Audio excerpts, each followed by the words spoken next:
Your password is probably already compromised. I know, that sounds super dramatic, right? But honestly, it's not an exaggeration at all.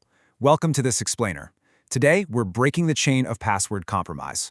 We're going to look at how modern cyber attacks actually work and why the absolute simplest habits are the ones putting us at the biggest risk. Okay, so picture this. You signed up for some random streaming service a few years ago, right? You used your email and a password you've kind of used a million times before. Maybe it's literally the exact same one you use for your main email account. Well, that streaming service gets breached. It happens all the time. Your email and password combo ends up in this massive, leaked database floating around the dark web. Now, an attacker doesn't need to guess a single thing about you. No pet names, no birthdays. They just take that known combination, plug it into your email provider, and bam, they are sitting right inside your inbox. And from there, it is a terrifyingly short trip straight to your bank account. Since they control your email, they just hit forgot password on your bank, your shopping apps, whatever. The reset link goes straight to the inbox they now control. Literally, one reused password on a forgotten streaming site just completely compromised your actual bank account. Now, if you're sitting there panicking right now, thinking, oh man, I totally do this, I use that one password for literally everything, hey, take a deep breath. Seriously, this isn't about you being careless. If you've been reusing passwords, you aren't doing anything uniquely wrong or foolish. We really need to remove the shame from this whole thing. It's really just about understanding how modern data breaches work in the real world. It's a structural issue. Once you get the mechanics behind these attacks, the fix is actually genuinely simple. So what's actually driving this crazy chain reaction? Well, that leap from the streaming service to the bank account has a very specific name in the cybersecurity world. It's called credential stuffing. See, attackers aren't sitting in a dark basement wearing a hoodie trying to cleverly guess your high school mascot. No way. They're writing automated software scripts. These bots take millions of known leaked username and password combinations and just stuff them into the login pages of hundreds of other popular websites at lightning speed.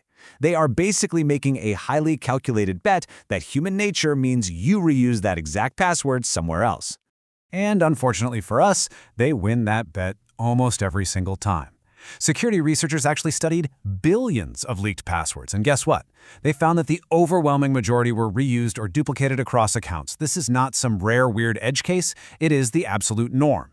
And that fact matters more than almost anything else we're going to talk about today, because password reuse is the one singular mechanism that turns some random company's security failure into a massive, immediate problem for you personally, even though you did absolutely nothing wrong when that first company got hacked. Which, naturally leads us to the most urgent question of the day. Is your information already out there? Are your credentials currently sitting in one of these massive databases, just waiting to be stuffed into your bank's login page by an automated bot? Well, instead of just wondering and worrying about it, let's actually find out. To check this, there is a completely free, highly trusted tool you can literally go use right now called Have I Been Pwned. It's run by a very well-respected security researcher, and it is widely cited by actual cybersecurity professionals all over the industry. So no, it's not some shady scam site.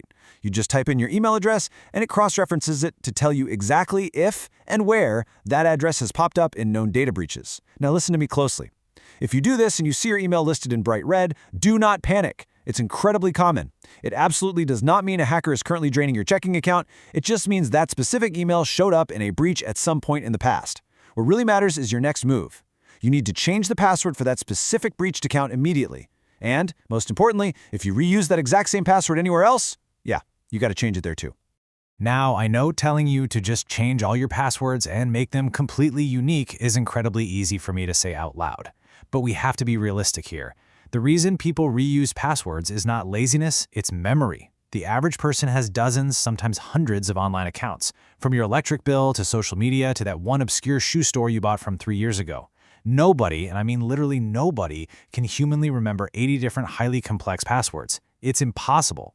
So if human memory is the real bottleneck here, we just need to remove the memory burden entirely.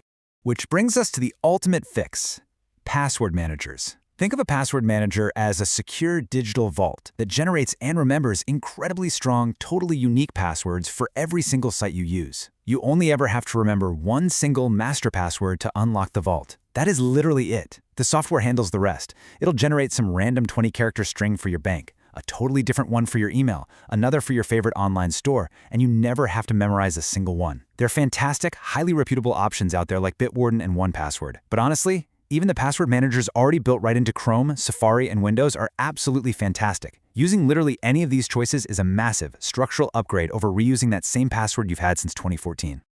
Okay, moving into the paradigm shift, length versus complexity. So for years, all the IT advice we got was about complexity, right? You had to use a mix of capital letters, numbers, and weird symbols. You'd end up with something awful like a capital P, an @ symbol, a 0, and a dash. It's complex, it's super annoying to type on your phone, and it is practically impossible to remember. But here is the dirty little secret. Automated cracking tools already know about all those clever little substitutions, and they chew through them instantly. That's exactly why current cybersecurity guidelines from major government agencies like NIST have totally shifted. They now emphasize password length over complicated characters. Take a string like correct horse battery staple. It's just random everyday words. It's actually pretty memorable for a human, but it is mathematically so much harder for a bot to crack. Why? Because every single character you add to the length increases the number of possible combinations exponentially. The practical takeaway here is really simple. Longer is way better than cleverer. And of course, your password manager makes this a breeze anyway, spitting out massive strings of characters for you, so you don't even have to come up with these long passphrases unless you really want to. So how do we build the ultimate impenetrable fortress around your digital life? It really just comes down to a simple formula. A password manager plus two-factor authentication, or 2FA.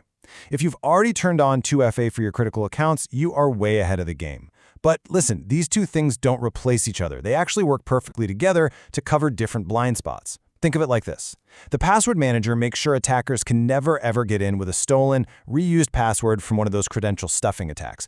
But if somehow, through some incredibly sneaky phishing scam, an attacker actually steals your one unique password, the 2FA acts like a massive steel vault door that stops them dead in their tracks anyway. Combined, they comprehensively shut down the two most common ways accounts actually get hacked in the real world.